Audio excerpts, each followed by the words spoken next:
Hola a todos, bienvenidos. Publiqué en la sección comunidad un breve artículo hablando de 8 libros casi perdidos. 8 libros de los que en algún momento quedó una sola copia en todo el mundo, y si esa copia se hubiese perdido, adiós libro.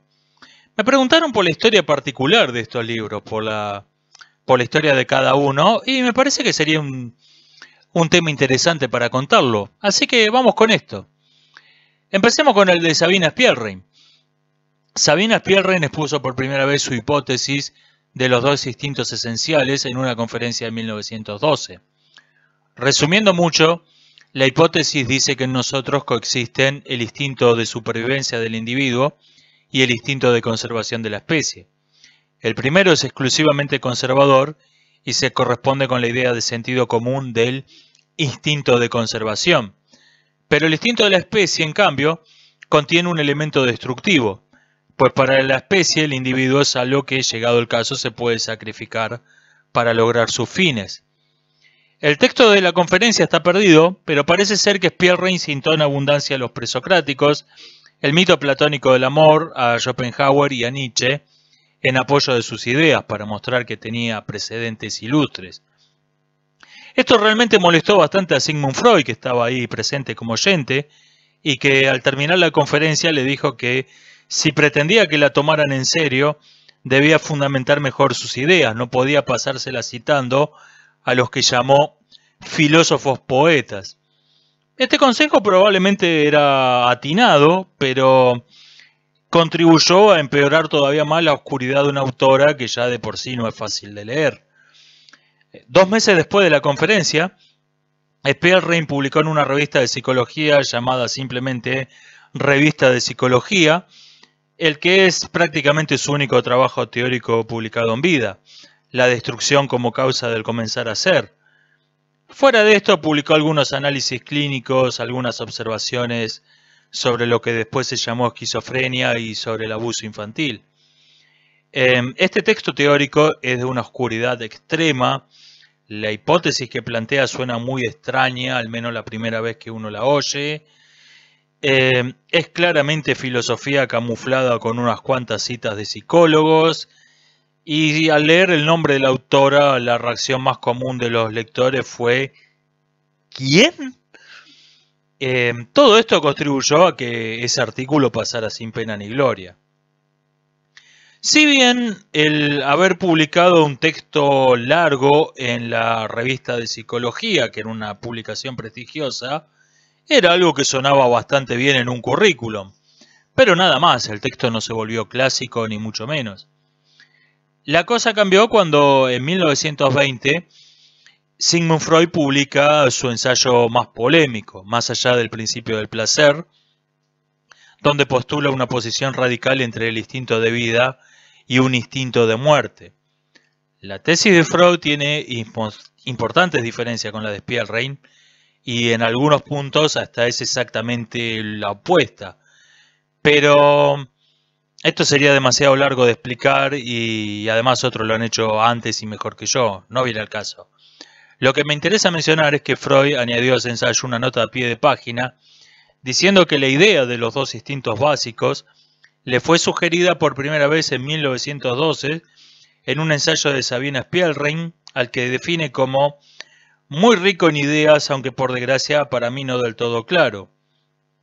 En su correspondencia privada no usa estos eufemismos, dice que escribe terriblemente mal Spielrein. La reacción común al leer esa nota fue nuevamente ¿quién? Y el libro de Freud curiosamente no motivó una reedición del largo artículo de Spielrein, que podemos considerar un libro breve. Y este artículo se volvió una especie de leyenda y finalmente se perdió probablemente en alguna de tantas quemas de libros de la década de 1930. Otra curiosidad es que esa nota a pie de página no salvó a Freud de ser acusado con frecuencia de plagio, acusación que es doblemente absurda, tanto porque las dos hipótesis no son iguales, como porque Freud explícitamente reconoció su deuda intelectual con Spielrein. ¿Qué fue de Spielrein mientras tanto? Bueno, Abandonó la escuela freudiana tras un culebrón con Carl Jung que voy a pasar de largo y comenzó a frecuentar el ambiente marxista de Viena. En alguna fecha imprecisa emigró a la Unión Soviética. Allí trabajó como maestra de escuela primaria y se casó con un granjero ruso del que no se sabe prácticamente nada y que la leyenda quiere hacer analfabeto. En todo caso, no era un intelectual. Tuvieron 2 hijos y a fines de la década del 30 o principios de los 40, no se sabe tampoco la fecha exacta de su muerte, fue fusilada junto a su familia en una de tantas purgas. Y no durante la ocupación nazi, como mienten casi todos sus biógrafos hoy en día. No se sabe si por ser judía, por ser mujer de un granjero, por ser mujer a seca, por ser austríaca, por ser burguesa, por ser psicoanalista o por ser bolchevique de la vieja guardia. En un país comunista hay muchos caminos que llevan al paredón de fusilamiento. En 1977 se encontró un baúl en una casa donde había vivido Spielrein, y en este baúl había un diario privado de principios del siglo. Se trataba de un caos de papeles de todo tipo que van desde vivencias personales, lista del supermercado, recetas de cocina, hasta borradores de artículos que parece haber tenido la intención de publicar. Y lo más interesante, un borrador completo de la destrucción como causa del comenzar a ser. No sabemos si este borrador es idéntico al texto publicado en 1912, y algunos párrafos no parece que hubiesen podido pasar la censura austríaca de entonces, referidos al contenido sexual de la mitología cristiana. Como sea, los 2 textos están claramente relacionados. El texto encontrado coincide con los fragmentos y los comentarios de Freud y otros, así que en esencia son el mismo texto. La historia de París en el siglo XX se parece bastante a la de la destrucción. Tras el éxito de 5 semanas en Globo, Verne se propuso escribir una novela futurista de anticipación. A su editor le gustó la idea, lo que no le gustó fue el libro, y lo rechazó. Verne guardó el manuscrito y se sabe hoy que usó varios párrafos en otras novelas, lo cual indica que había perdido toda intención de publicarlo. Su hijo lo incluyó en un catálogo de libros escritos por su padre, catálogo que tenía la finalidad de prevenir la aparición de textos apócrifos, y se consideró esa novela perdida. En 1994 se abrió a soplete una caja fuerte que había pertenecido al hijo de Julio Verne, caja fuerte que se creía vacía y cuya llave se había perdido hacía décadas, y adentro se halló un manuscrito de París en el siglo XX. Maquiavelo escribió El Príncipe alrededor de 1512, le pagó a un copista por 6 copias y, hombre prolijo como era, guardó la factura del copista. Guardó el original, envió 4 copias a 4 editores, una a un amigo para ver qué le parecía, y otra al bibliotecario del príncipe Lorenzo de Médicis, buscando su visto bueno. Pero el príncipe no leyó el libro y sin su visto bueno, ningún editor se arriesgó a publicar una obra de contenido político tan polémico. En 1515 los vientos políticos cambiaron de dirección de modo bastante sorpresivo en Florencia, y Maquiavelo pensó con mucha razón que ese libro podía llevarlo a la horca. Así que les pidió al bibliotecario de los Medici, a su amigo y a 3 de los 4 editores que le devolvieran sus manuscritos. Todos lo hicieron. Maquiavelo muy probablemente apiló los manuscritos junto con el que tenía en su casa, chequeó la factura del copista, vio que en efecto le habían cargado 6 copias, él tenía 6 copias, así que estaban todos, suspiró aliviado y las prendió fuego. Se le pasó por alto que uno de los manuscritos que estaba quemando era el original. En total había 7 copias del Príncipe, no 6. Maquiavelo murió en 1527 creyendo que el príncipe era ceniza desde hacía más de 10 años. Y en 1531 el viento cambió de nuevo y el editor olvidado por Maquiavelo lo fue a ver a un sobrino de Lorenzo de Médicis, diciéndole que tenía un manuscrito de un libro dedicado a su tío. El joven no leyó el libro, se limitó a ver los primeros párrafos, vio que que el autor elogiaba calurosamente a su tío, así que sacó unas monedas y le pagó de su bolsillo una tirada de 100 ejemplares al editor. El libro se volvió de culto, usando la jerga actual, entre diplomáticos y políticos de todo tipo. Se suceden por un siglo las tiradas reducidas, las copias manuscritas, las pequeñas ediciones piratas. En el siglo XVII, Cristina de Suecia le pregunta a René Descartes qué opina de esa obra. Descartes le responde que algunos consejos prácticos están muy bien, pero también censura ásperamente la notoria inmoralidad del autor. Y curiosamente los comentarios negativos de Descartes le dieron mayor publicidad al libro. Para tiempo de la Ilustración ya Maquiavelo era un autor clásico y El Príncipe se consideraba su obra máxima. El libro de Heródoto tiene párrafos que se consideran grosas que se incorporaron al texto por error. Estos errores están en todos los manuscritos conservados, lo cual lleva a pensar que todos son copias del mismo original. Técnicamente, esto no implica que en algún momento quedó una sola copia en el mundo, pero sí que si esa copia se hubiese perdido antes de que alguien hiciera copias de la misma, es muy probable que el libro de Heródoto hoy estaría perdido. El poema de Gilgamesh es la obra literaria completa más antigua que se conserva. Se conservan unos pocos fragmentos en camítico semita, una lengua que, dicho brevemente, es al hebreo lo que el latín es al castellano, y que probablemente esos fragmentos sean el texto escrito más antiguo que existe. Pero conocemos la obra sobre todo por una traducción al hitita que es relativamente moderna, la cual se conserva en una sola copia en tablas de arcilla. Safo de Mitilene es una poetisa que ha tenido admiradores y haters por igual a lo largo de toda la historia. Un buen ejemplo de las dos cosas es Platón, quien la llama Safo la Bella, y al mismo tiempo en su República Ideal prohíbe la música en tono eolio, diciendo que corrompa a los jóvenes, prohibición que abarcaba la obra de Safo. Hay que recordar que los griegos no concebían la poesía separada de la música, o sea que lo que a Platón le molestaba no era tanto el tono musical en el sentido moderno del término, sino lo que nosotros llamamos letras de las composiciones en tono eolio. Leí una reseña biográfica de Safo donde dice que fue poeta, músico, compositora, coreógrafa y bailarina. 5 palabras para traducir lo que los griegos llamaban poiesis.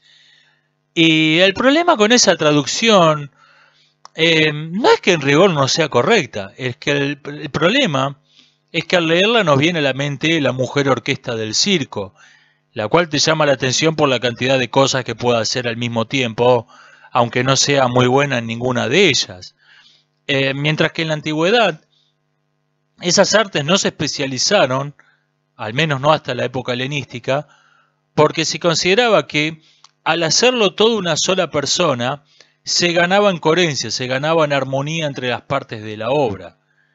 Así que lo más parecido en nuestra cultura a lo que los griegos llamaron poiesis son nuestros cantautores.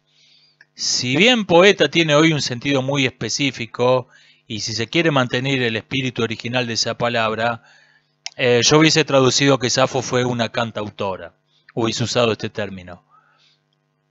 2 oleadas principales de haters fueron contra la conservación de la obra de Safo, los jonios y los cristianos.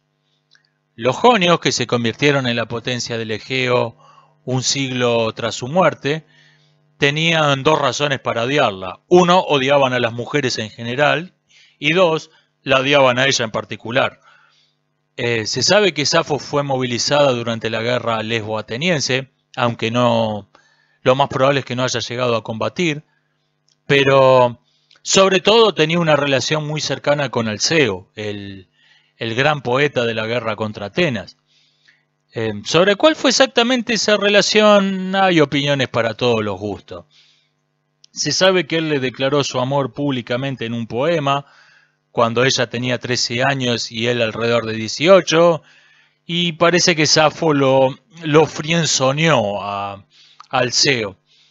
Como sea, años después ambos participaron en una conjura para derrocar al tirano Pítaco, fueron desterrados, Alceo se enlistó como mercenario en Babilonia y Safo se fue a vivir con unos parientes que tenía en Sibaris. Durante esos años de destierro intercambiaron correspondencia amistosa. Si fueron amantes o no es la gran discusión. La segunda oleada de haters la dio más por razones religiosas que no políticas.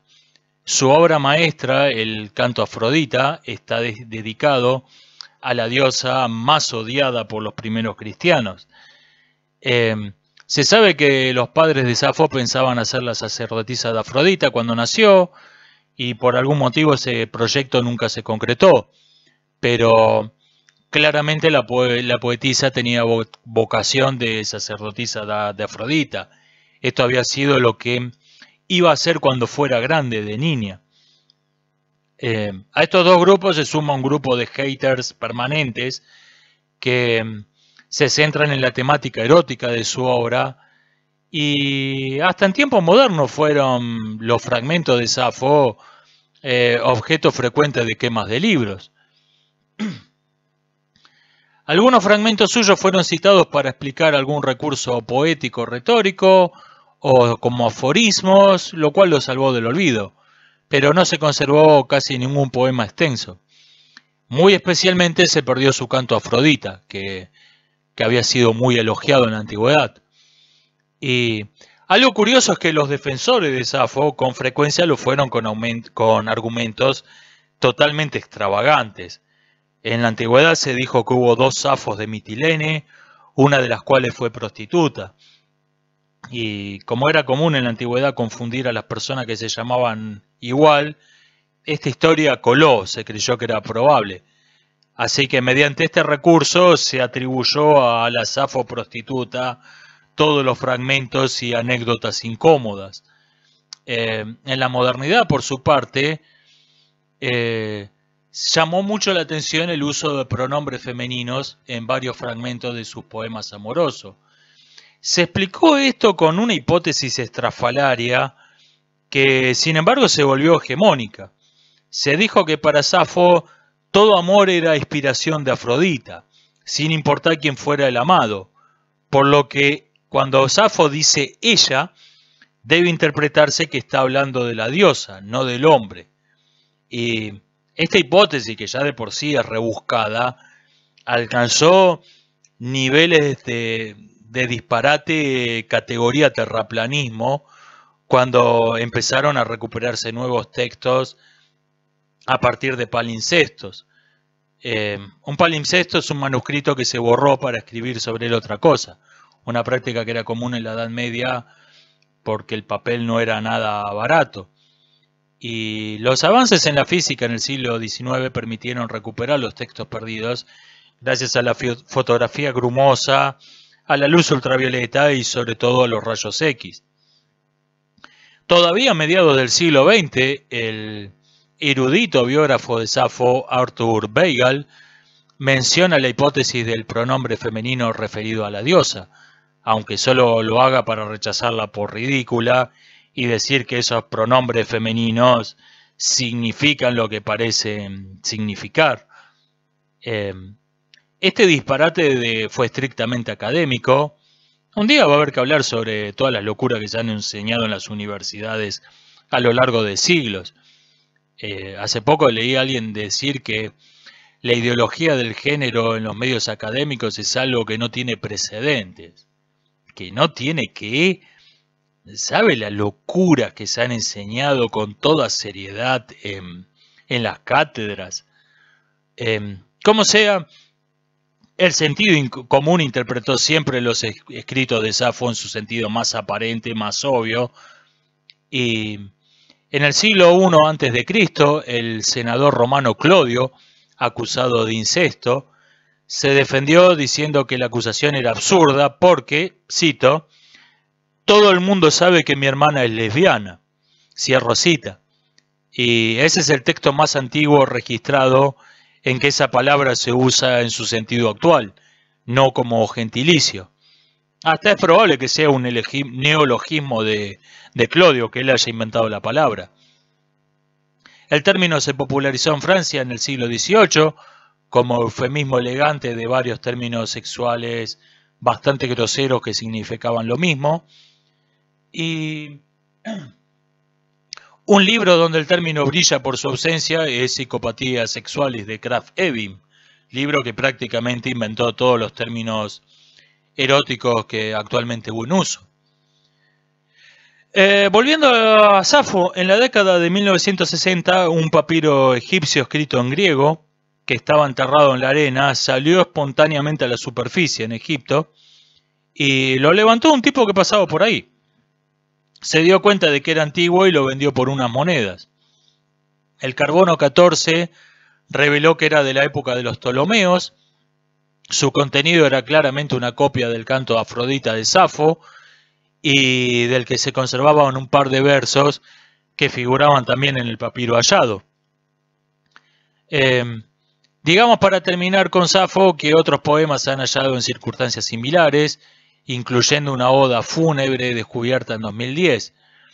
Y aunque se sabe que esas obras no son falsificaciones modernas gracias al carbono 14, su autenticidad sigue siendo dudosa, pues en tiempos en que no existía el copyright, los apócrifos eran moneda corriente. La oda fúnebre atribuida a Safo es una obra meritoria, pero llama la atención la ausencia de todo testimonio antiguo que la mencione. El uso de la estrofa sáfica para un tema tan lúgubre es algo bastante extraño. Sin embargo, es ideal para señalar, miren, esto está escrito por Safo. Y además, algunos rasgos psicológicos sugieren que el autor fue un hombre. Así que, pasado el entusiasmo original, hoy se la considera mayormente obra de un imitador anónimo. La autenticidad del canto Afrodita, en cambio, no ha sido discutida nunca. Arquímedes de Siracusa escribió dos tipos de obras: las que publicó en Siracusa, consideradas en general obras menores, y su correspondencia con grandes matemáticos de la época, sobre todo con Eratóstenes.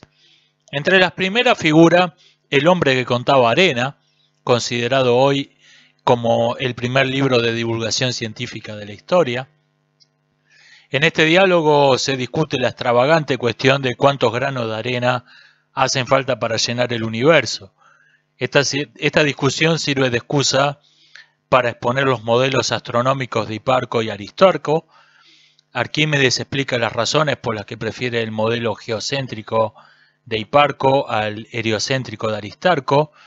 Enseña regla de tres simple, varias formas de calcular volúmenes geométricos y finalmente, para expresar la enorme cantidad de granos de arena necesario, inventa un sistema de notación bastante parecido a la actual notación científica, que permite escribir claramente cualquier número que se desee. Y de por sí escribir el primer libro de divulgación de la historia no es poca cosa, pero además Arquímedes dio una gran importancia a los juguetes didácticos, de los que inventó varios de ellos. Por desgracia, estas ideas pedagógicas eran demasiado avanzadas, demasiado revolucionarias y pasaron desapercibidas por siglos. Lo más valioso de su pensamiento lo expresó sobre todo en sus cartas a Eratóstenes, director del Museo de Alejandría, quien es recordado hoy sobre todo por su cálculo de la circunferencia terrestre, que, fue fue algo muy meritorio, pero no fue lo único que hizo en su vida. Eratóstenes y Arquímedes se consideraban esencialmente matemáticos, considerando la aplicación práctica de sus ideas algo secundario. Y en una de esas cartas, Arquímedes expone un método específico para resolver problemas mecánicos prácticos. Arquímedes lo considera un atajo para llegar rápidamente, aunque de modo inseguro, a conclusiones verosímiles. Conclusiones que a posteriores se podrán demostrar de modo más riguroso y adecuado. Lo más asombroso de este texto es que Arquímedes había descubierto el cálculo infinitesimal 18 siglos antes que Newton y Leibniz, pero ni él ni sus contemporáneos comprendieron la importancia de ese descubrimiento. Con el cálculo aproximado, como lo llama Arquímedes, y un poco de paciencia, se podía obtener una aproximación de pi tan exactamente como se quisiera. Pero como esa demostración no era geométrica sino aritmética, Arquímedes la consideraba esencialmente errónea. Estaban sus contemporáneos atrapados en una concepción limitada de la matemática que no podía concebir la idea de los infinitos como cosas reales. Y este fue en realidad el gran apunte de Newton y Leibniz, aporte más bien filosófico que no matemático. En 1905 el uso de rayos X sobre un palimpsesto que había resistido todo intento anterior de leer el texto borrado, reveló que se trataba del método de Arquímedes.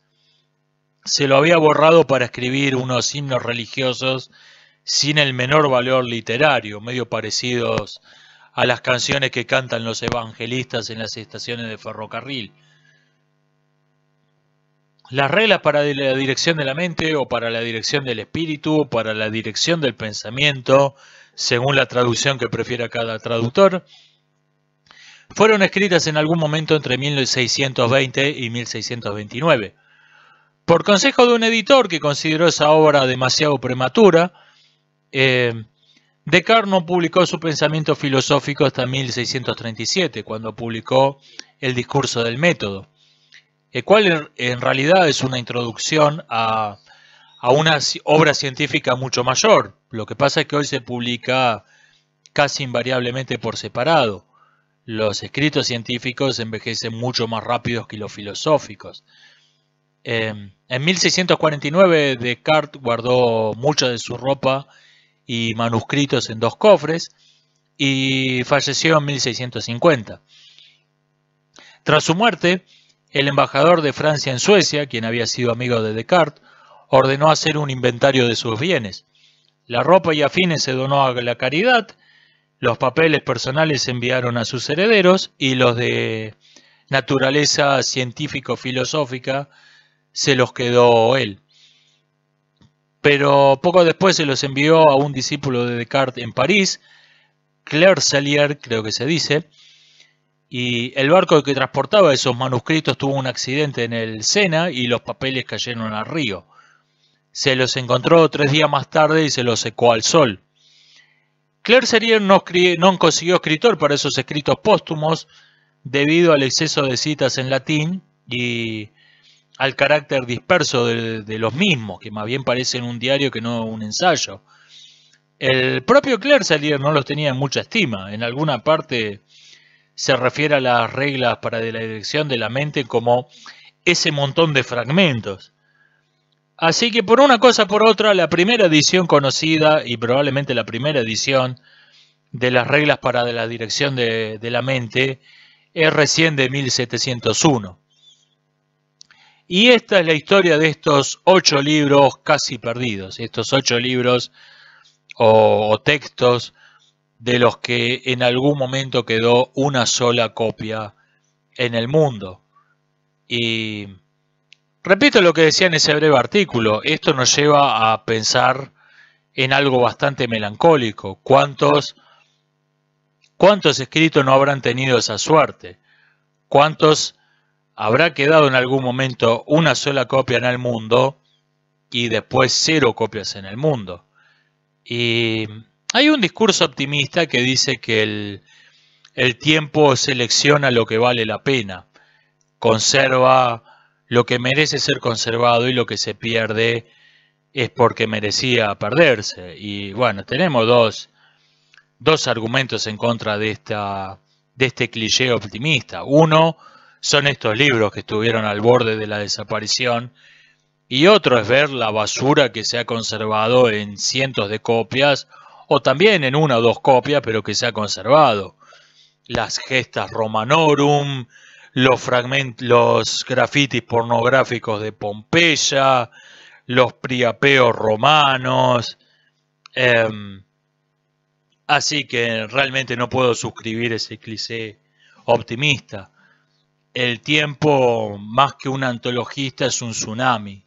Barre lo que se lleva puesto por el camino. Así que nos estamos viendo. Hasta la próxima.